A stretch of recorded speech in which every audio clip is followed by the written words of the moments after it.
Hey, welcome to another entry of my gardening journal. I don't think I can properly end my summer gardening journal of the year 2021 without mentioning David Austin roses that I ordered this year.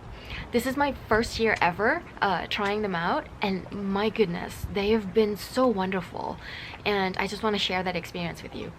So earlier this year, right around February or March time frame, I decided to splurge a little bit, like we all deserve to do sometimes, am I right? So I decided to order 6 of the David Austin bare root roses to be delivered to my house. Because I ran out of room in my garden, I had to put these 6 in some type of containers.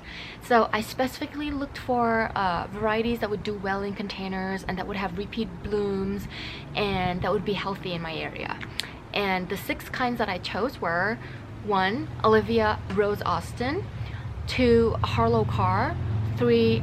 Princess Alexandra of Kent, and these are pink roses that I decided to group them in the same type of containers, and I put these 3 in front of the 3-panel window that I have overlooking my yard from my dining room area.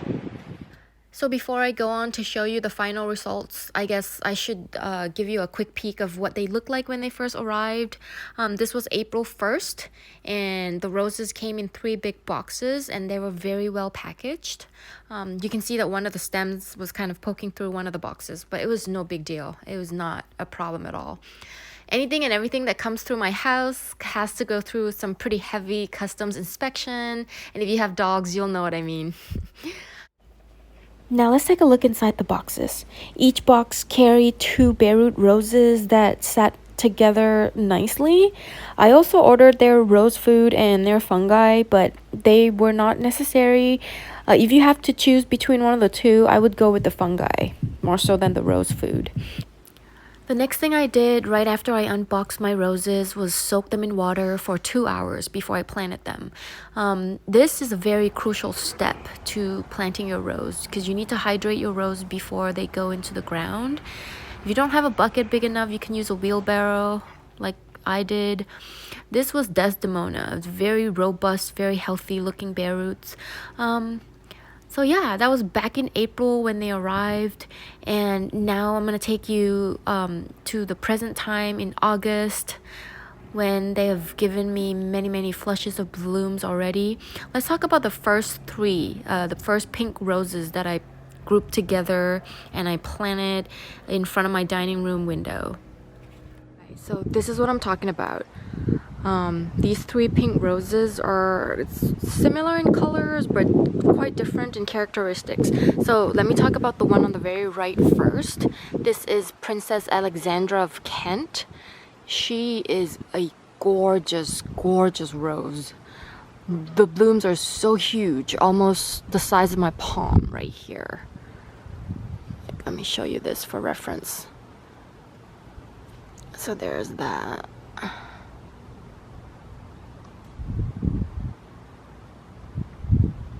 Okay, and the new buds, let me see.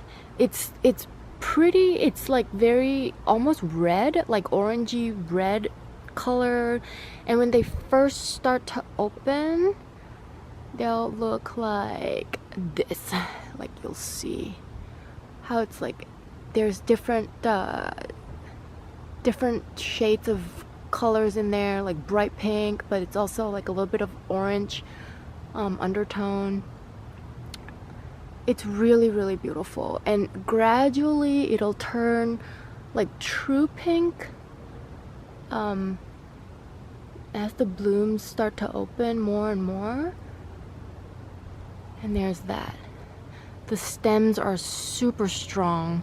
I have this one that shoots up to almost 4 feet, and it doesn't need any kind of support at all.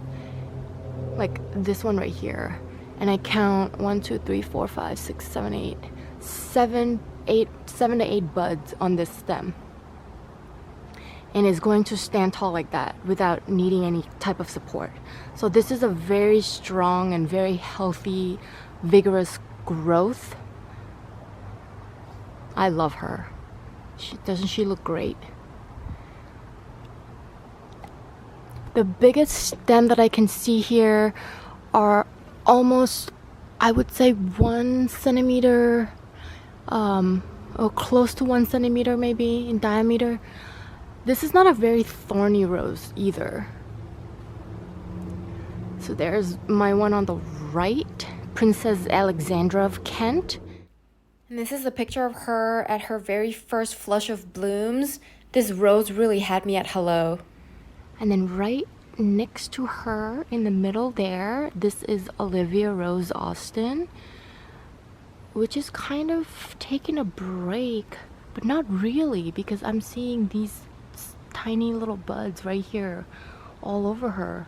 This is her fourth flush of blooms, by the way. This is a great rose.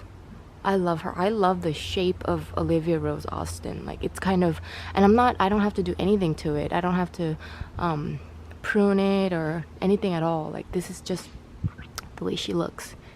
It's gorgeous. I have a footage of her in full bloom here in a second. And here it is. This is Olivia Rose Austin in bloom.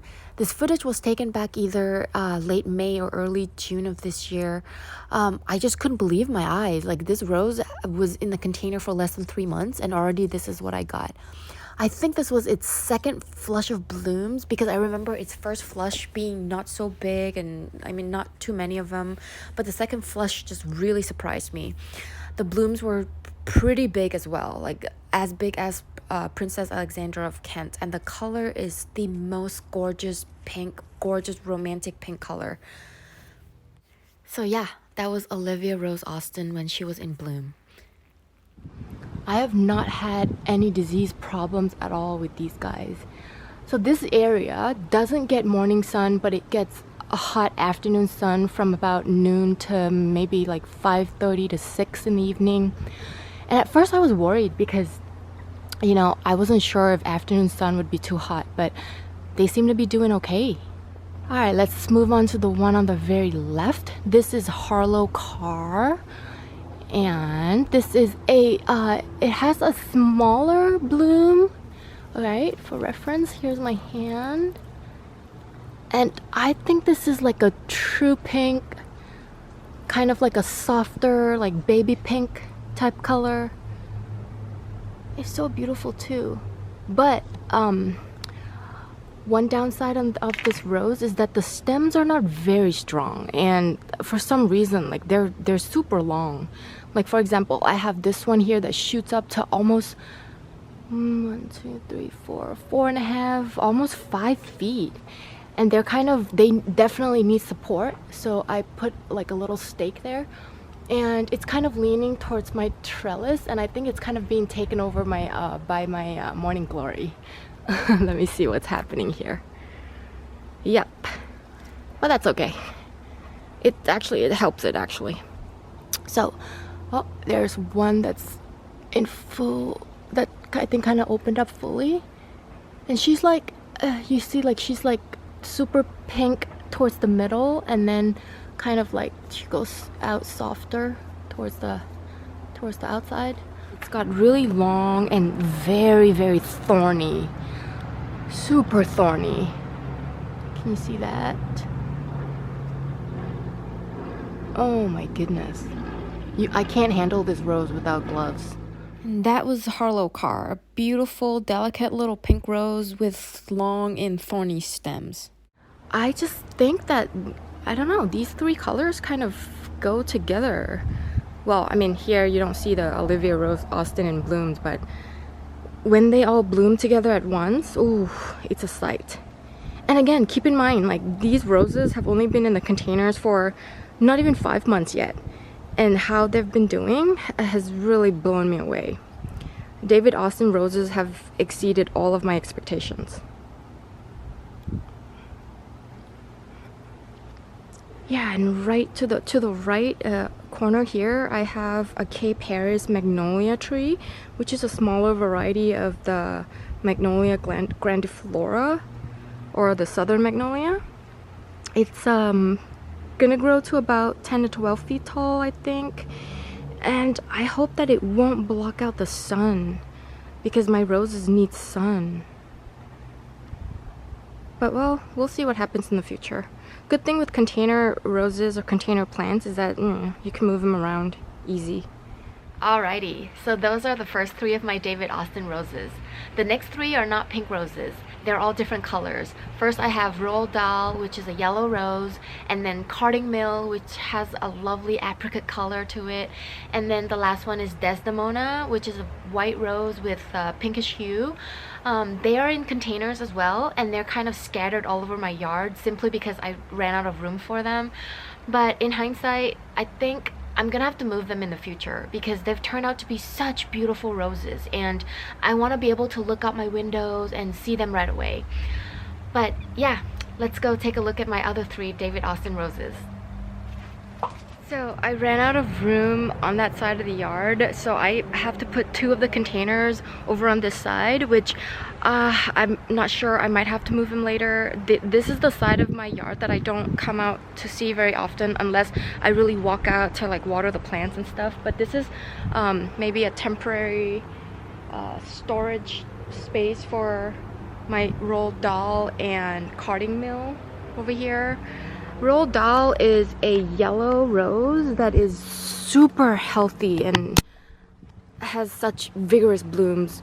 It's taking a break right now, but when it was in bloom, ooh la la, this was a beautiful rose. Well, I want to show you the beauty of Roald Dahl, but I have to take you back in time a little bit. So this was taken back in June, and this was when this rose was almost in full bloom.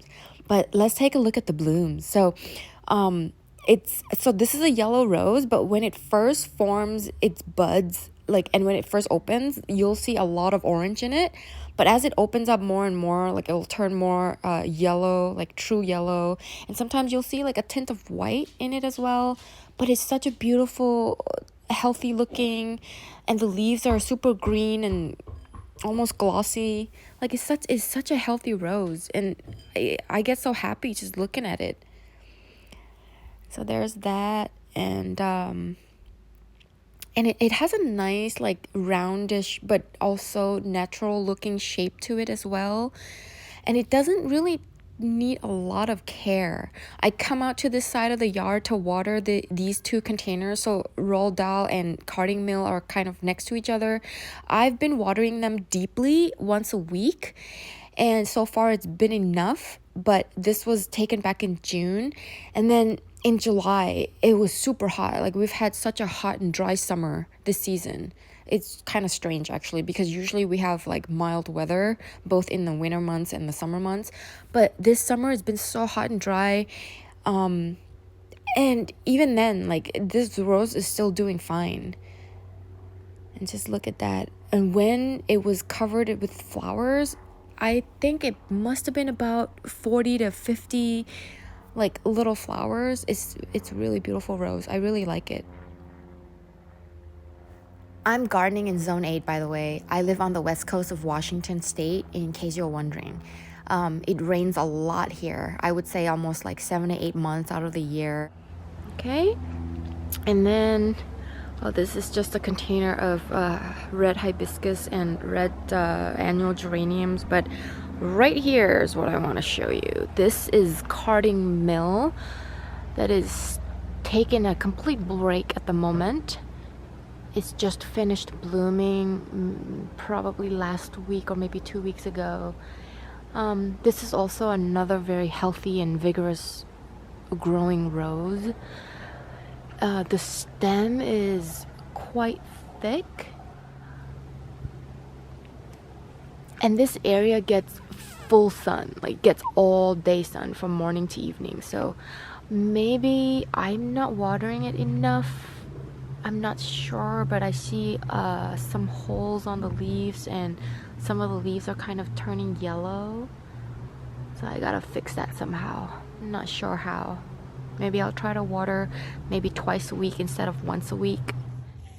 I don't think I can go on talking about this rose without showing you what it looked like when it was blooming. When the buds first formed, it looked almost red, but when it starts to open, you'll see like an orange color or apricot color with a little bit of yellow undertone to it. And when it opens up more and more, it really reveals its beauty.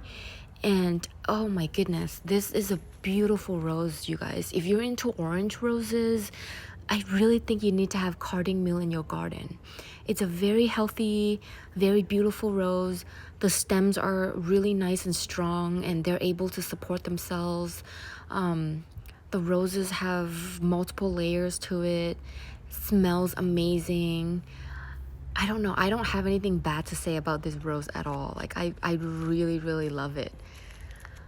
When it was fully covered with flowers, it must have been about 30 to 40 flowers. And this was only its either first or second flush of blooms, I think. And it was already a wow item. Just look at these two. These two were almost white with like a little bit of yellow undertone to it. But yeah, this is a very beautiful rose. And I placed this container kind of not too far from the Roald Dahl, which is a yellow rose. And when they both bloom together, I think the two colors really complement each other really well. So this back to the Roald Dahl, you guys. Yellow and apricot roses together. Perfect combination. Okay, there's that. Those are the two that I placed next to each other. Roald Dahl and cardinal. Very beautiful roses. And here comes the last one. Last but not least, this is Desdemona. It is a white rose. Okay. With this chalice-shaped blooms. That is not, I wouldn't say small, but not big either. Not as big as Princess Alexandra of Kent, that's for sure. The buds, when it first forms, it looks kind of pink.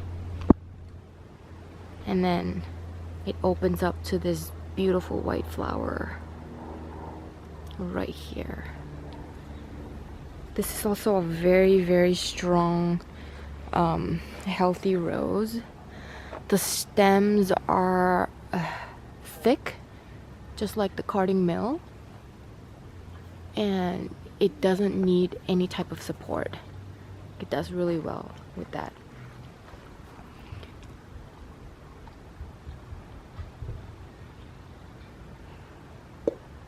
Ooh, I see many tiny little buds just forming, which means this is already its fourth blooms.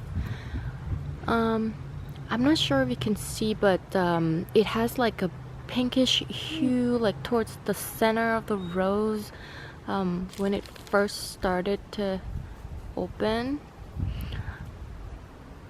but then gradually it'll turn whiter and whiter in time, or sometimes it'll stay like this one here, this one on the left here. You can see this one when they're put together, how the one on the left is a little bit pinker compared to the one on the right. But yeah, Desdemona smells so beautiful, just as beautiful as the way she looks. So this was Desdemona back in June. This was early to mid-June. This is a very interesting plant because some of the flowers are pure white, and some of the flowers are like they have like clear pinkish hue to it. So when it was in full bloom, it was kind of a surprise to me because I didn't really know what I was gonna get. I would get a mixture of white flowers and pink flowers together in just one container. It was amazing. And the smell, like I said, it was intoxicating. It smelled like expensive perfume. It's hard to describe. But yeah, there's the last of my David Austin rose, Desdemona. And since we're on the topic of container roses, I might as well show you other roses that I've got as well. This is a Shirley's Bouquet. It's a white rose that I got from Costco in February. And I actually put this in the container a full month before the David Austin roses arrive. And they're just as healthy, if you ask me. The leaves are super green and glossy, and I just have not had black spots or any type of disease on them at all. The blooms are beautiful, and it's super fragrant as well.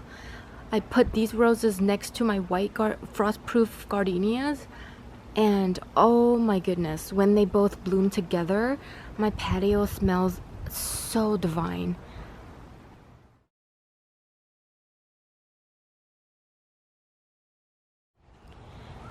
And before I say goodbye today, can I please squeeze in another rose in here? This is Le Petit Prince. I got this rose at the same time I got the Shirley's Bouquet. They're both from Costco. I planted this rose in my border next to a bunch of other plants like the oriental lilies and the gladioli in the back and some salvia in the front. And this is such a beautiful rose as well. I have one on the left and then another one right there. But this one, I just deadhead them just a few days ago.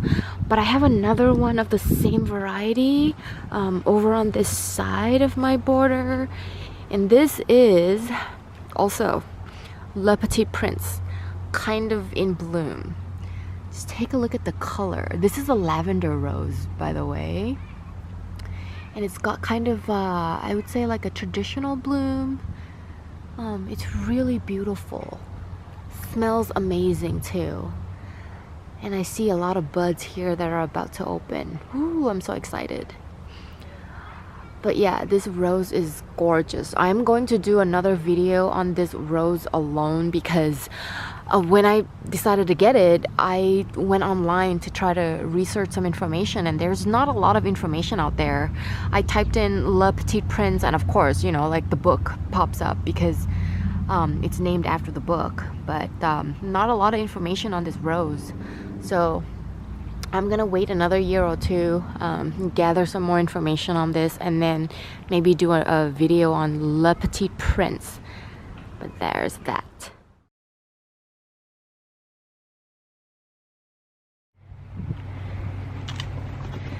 So that's all the fun stuff about my 6 David Austin roses and some of my other roses as well.